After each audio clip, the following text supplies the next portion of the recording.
Super star Rajinikanth நடிப்பில் August 14ஆம் தேதி release ஆன கூலி படம் பார்த்த ஒருவர் இயக்குனர் லோகேஷ் கனகராஜுக்கு கடிதம் எழுதியிருக்காரு. அந்த கடிதம் இப்போ வைரல் ஆயிடுச்சு. அதாவது தேவா என்னும் கேங்ஸ்டராக ரஜினிகாந்தும் சைமன் என்னும் கடத்தல்காரலா நாகார்ஜுனாவும் நடித்த கூலி படம் ரிலீஸ் ஆன 3 நாட்களில் உலகளவில் 300 கோடிக்கும் அதிகமான வசூல் செஞ்சிருக்கு. இந்நிலையில் கூலி படம் குறித்து பவன் என்பவர் லோகேஷ் கனகராஜுக்கு கடிதம் எழுதி அதை இன்ஸ்டாகிராமில் போஸ்ட் செஞ்சுருக்காரு. ஃபைனல் ஷோ முடிந்து இரவு 2:40 மணிக்கு தான் வீடு திரும்பினேன். கண்கள் எரிகிறது, மூளை ஓய்ந்து விட்டது. இருந்தாலும் கடைசி வரை படம் பார்த்தேன். ஃபைனல் ஆக்ட் எல்லாத்தையும் சரி செய்யும் என்கின்ற நம்பிக்கையில் நான் ஏன் முதல் நாளே படம் பார்க்க விரைந்தேன் என்பதை நினைவூட்டும் வகையில் ஏதாவது வரும் என்று நம்பினேன். ஆனால் இறுதியில் வந்த அமைதி தான் நன்றாக இருந்தது.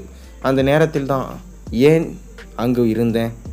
ஏனென்றால் நீங்கள் எங்களுக்கு கைதி மற்றும் விக்ரம் கொடுத்தீங்க. ஏதாவது நல்ல படம் சொல்லேன் என்று யாராவது கேட்டால் நான் இன்னமும் மாநகரம் படத்தை பரிந்துரை செய்வதால் லியோ மற்றும் மாஸ்டர் படம் எனக்கு திருப்தியாக இல்லை என்றாலும் நான் கிக் அவுட் செய்யலை. ஆனால் இம்முறை உங்களின் பிற படங்களை போன்ற கூலி படம் எனக்கு கனெக்ட் ஆகலை. என்னையும் அறியாமல் கைத்தட்ட வைத்த சில தலைவர் மொமெண்ட்ஸ் இருந்தது. ஆனால் நான் காத்திருந்த கதை கடைசி வரை வரவே இல்லை. உங்களை நம்பி என் நேரத்தை செலவு செஞ்சேன். ஒரு மிஷினில் இருக்கும் ரசிகன் போன்று நான் தியேட்டருக்கு சென்றேன்.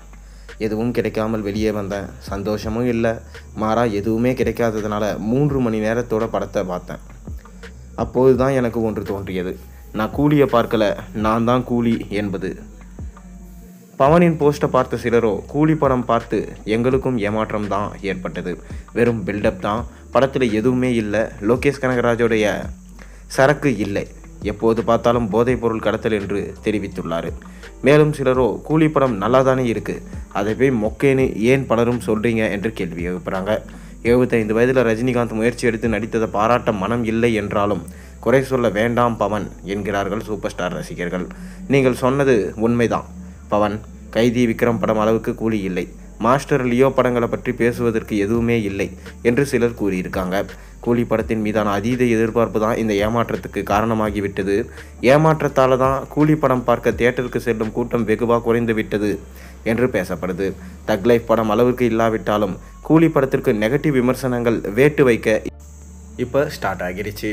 நீங்கள் கூலி படத்தை பற்றி என்ன நினைக்கிறீங்க? உங்கள் கருத்துக்களை மறக்காமல் கீழே கமெண்ட்டில் சொல்லுங்கள். மேலும் சேனலுக்கு சப்ஸ்கிரைப் பண்ண, லைக் பண்ணுங்கள், பெல் ஐக்கானை ப்ரெஸ் பண்ணுங்கள்.